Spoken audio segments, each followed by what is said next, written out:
nome é Ana Letícia. Posso gravar você? Não? Pode, sem problema. Pode falar. Se vocês quiserem fazer fotos, gravações para uso pessoal de vocês, podem ficar à vontade. A gente só pede mesmo para não tocar nos objetos e para não assentar nos assentos que a gente tem dentro da casa, tá? Já os bancos que a gente tem na nossa varanda, na parte superior da casa, se vocês quiserem assentar, pode. Vocês já tinham ouvido falar um pouco em relação à família Ottoni, cidade de Teófilo Otoni? Não conheço não. Você já ouviu falar? Não, a primeira vez que estou vindo aqui. Ah, certo. Aqui foi uma das residências da família Ottoni. Não teria sido a única, mas acabou virando uma referência. A família Ottoni, eles eram de origem italiana. Alguns eram da região de Matélica, outros da região de Gênova. E aí, como eles tiveram perca de poder político lá, e tinham um grande contato com a coroa portuguesa, foi o que influenciou a vida deles para o Brasil. Já aqui na nossa região, foi em questão a mineração de ouro, né?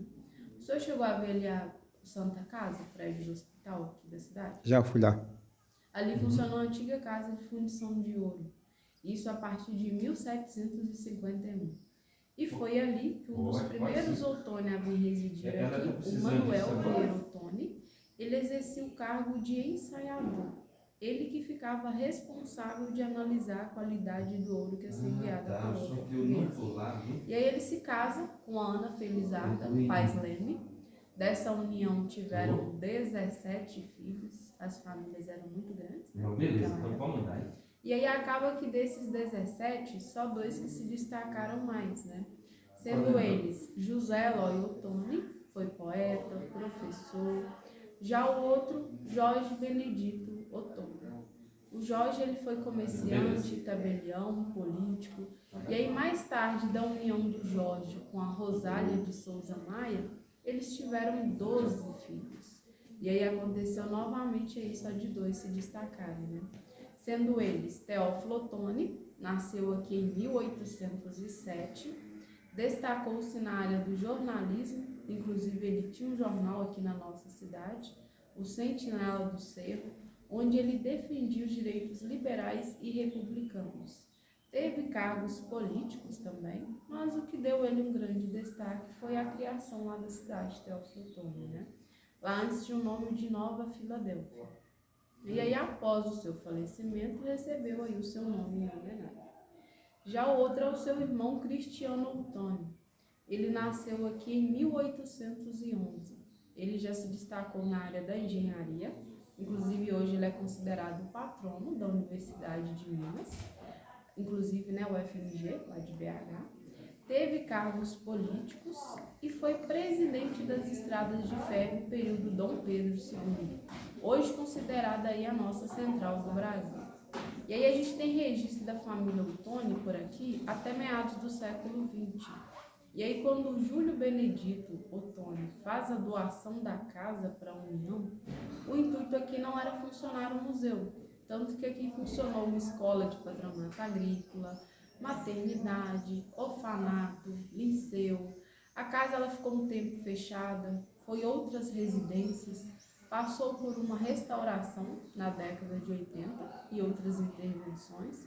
E aí só a partir de 1991 é que consta aí os primeiros registros de visitação aqui como museu. Hoje o nosso museu ele faz parte do IBRAM, que é o Instituto Brasileiro de Museus, e ele é mantido pelo governo federal. E aí, como o nosso museu ele é regional, além da gente trazer essa referência em relação à família Ottoni, a gente tem a parceria de salvaguarda com a nossa paróquia da cidade, é a paróquia de Nossa Senhora da Conceição.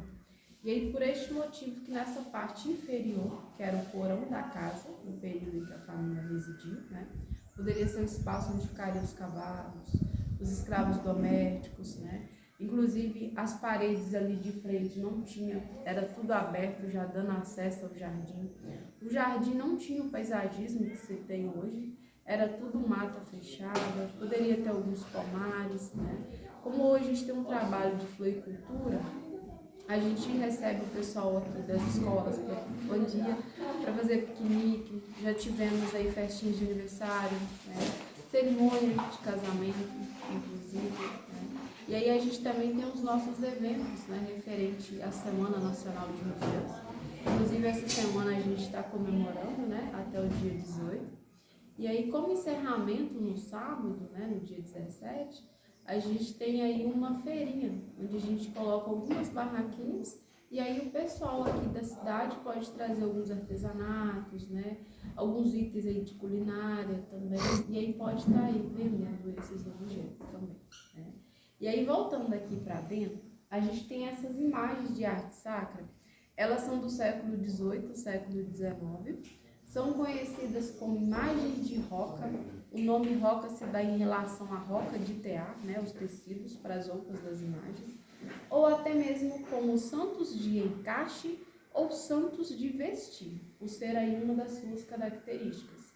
Já tinha visto essas imagens? Não tinha visto, não. Não? Geralmente aqui na cidade, elas saíam na procissões de cinzas. Porém, já há alguns anos, essa procissão já não sai mais às ruas, né? E aí a gente deixa duas delas sem as vestimentas, para a gente estar mostrando como é, né, a estrutura delas, né? Isso. Essa daqui, né? E aqui, essas imagens, geralmente, eles poderiam fazer a troca da cabeça. Por isso que tem aquelas cabeças do expositor, é como se elas fossem um boneco. O corpo vazado facilitava a troca das roupas e até mesmo em questão ao peso, né? Inclusive aquela expressão que a gente escuta, desvestir um santo para cobrir o outro, Verdade. se deu em relação a elas, né?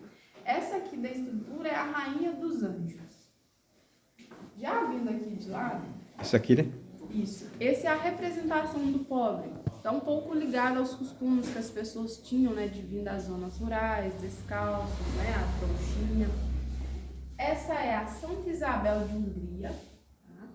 Outra característica dessas imagens é em relação à peruca, são cabelos naturais, né? Explica aí os fiéis faziam as promessas, tendo as graças atendidas, cortavam e doavam parte dos cabelos. Já no centro, em cima do andor, né, como eram levadas, é os 4 cardeais, o Papa da época, Inocêncio III, de frente São Francisco de Assis. Essa é a cena de quando São Francisco pede permissão ao Papa para criar a ordem franciscana. Já aqui no cantinho, aproveitando, esses aqui são uma representação dos bem-casados, né? Inclusive, pode ser que a partir deles é que surgiu aí a tradição de compartilhar o docinho bem-casados no casamento, né? Ele é o São Lúcio e ela é a Santa Bona, né? E aí o pratinho no meio deles simboliza um pouco a divisão, a partilha, né? Já seguindo aqui no cantinho,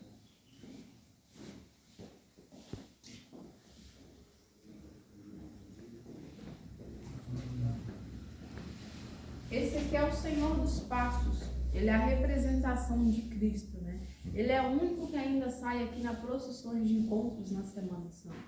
E ele pertence à igreja de Nossa Senhora da Conceição. Ele também tem uma cruz que compõe, porém ela não fica em exposição. Já essa de lado da estrutura é a Santa Rosa de Vertebo. Né? E aí, aproveitando que a gente está nessa sala, a gente tem ali no cantinho aquelas 2 folhas daquela porta. Acredita-se que teria pertencido a uma igreja que a gente tinha aqui na cidade. Era a igreja de Nossa Senhora da Purificação. Ela foi construída em 1742 e demolida por volta de 1926. Ela ficava localizada onde hoje a gente tem o prédio da Secretaria de Turismo, né? O CAT aqui da cidade. Não sei se vocês passaram por lá. Não, cara. Lá na área central, próximo ao bar do Zé de Lindô. Não, nós vamos passar lá já. Certo. E aí aqui a gente tem algumas peças, são partes do altar mor da igreja, né? Pode ficar à vontade. Bom dia. Bom dia. Só não sobrou muitas peças porque as pessoas não tinham muito essa questão de preservação. E como também na época a cidade ainda não tinha sido tombada, né, pelo Estado, tombamento foi em 1938, então infelizmente o que sobrou da igreja ficou nos porões das outras, né? Tanto que vocês vão ver que algumas peças aí sofreram um pouco de danificações, né, devido à umidade. Inclusive, exemplo disso são os anjinhos toucheiros, né? Que eram pertencentes a ela, que infelizmente o cupim acabou fazendo o trabalho deles. E aí serve até de exemplo pra gente, né? Se a gente não cuidar das nossas coisas, o que pode acontecer, né? Parte da cabine de confissões, né? O confessionário. Já os oratórios, eles são pertencentes às igrejas que a gente ainda tem aqui na cidade, né? São do século XVIII, século XIX. Inclusive, nesse aqui a gente traz bem presente o estilo rococó, que é bem marcante nas igrejas, né? Como o barroco também. E aí, inclusive, o que muda e diferencia os dois é em relação aí a algumas características, né? O rococó, ele tem as cores mais vivas, muito douramento, mais detalhes e principalmente pelo desenho da concha, né? Rococó, rocalo, remete-se à concha. Já o barroco são as cores mais fechadas, não tem tanto douramento também. Essas imagens aqui, elas são originais de época, mas não é original desse oratório. A gente busca a questão que era comum as famílias terem em casa um oratório e um santo de devoção, né? Uma espécie de uma capela, né? Já aqui no cantinho aqui a gente tem o nosso jardim, né? Como comentei com vocês. Devido a gente estar comemorando aí a 23ª Semana Nacional do Museu, a gente está com as tendas montadas aqui, né? Inclusive hoje à tarde a gente vai ter uma palestra, né? Ela vai ser um pouco voltada em relação à nossa festa do Rosário, né? Sobre os costumes, né? Um pouco cultural, inclusive. Se vocês depois tiverem a oportunidade de vir participar, essa festa ela acontece no primeiro final de semana do mês de julho, né? E aí tem a questão do congado, apresentações folclóricas, e aí tem a parte religiosa e tem a parte da rua, que é como se fosse uma feira mesmo. Agora eu vou levar vocês para conhecer mais uma salinha aqui, que a gente tem uma parte superior da rua. Eu tenho aqui sobre lá em Dom Joaquim, a gente tinha essa igreja. Olha, ela é linda. Ela parece um pouco com a matriz.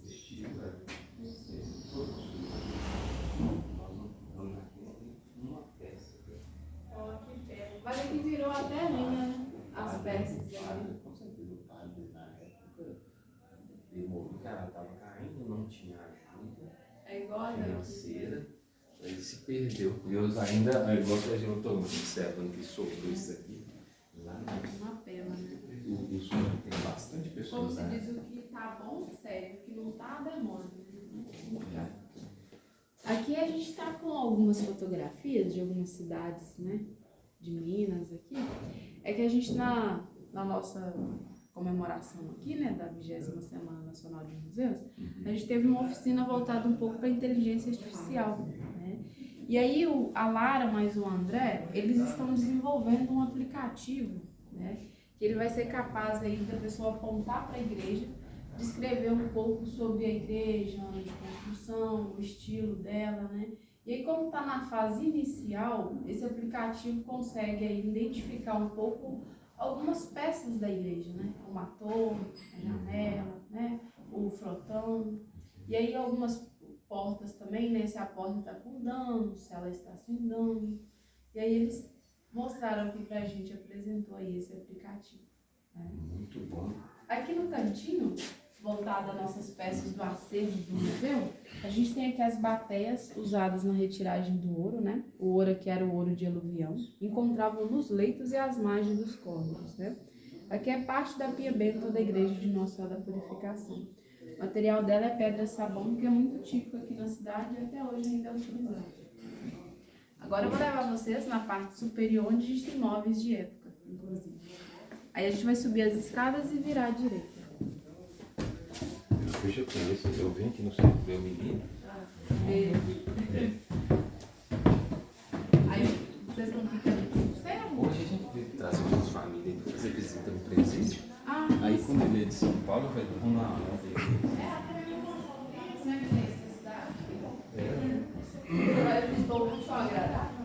Eu passou a desenvolver Arraial das Lavras Velhas, 1714, Vila do Príncipe, e em 6 de março de 1838, ela essa cidade e passou a ser chamada de Seco. Bonito mesmo. Não é? Aqui é a nossa igreja do Bom Senhor Jesus Matozinhos. Ela passou por restauração tem pouco tempo, né? Na pintura dela, inclusive, né? Ali a Nossa Senhora da Conceição, né? Passando ali pro restauração. É lá de cima, né? Isso.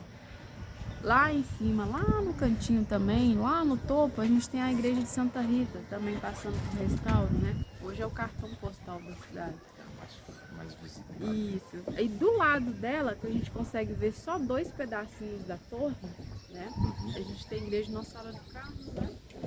Isso. E a nossa igreja do Rosário já fica um pouco mais afastada aqui, o Bambuzeiro já tampa ela. Ali, né? Isso. Eu mostrei pra ele ali. Lá no topo a gente vê lá em cima, lá um pedacinho da torre da capela de São Miguel, né? Nós Onde fomos está lá. o cemitério municipal. Isso. Tem uma imagem de 4 horas.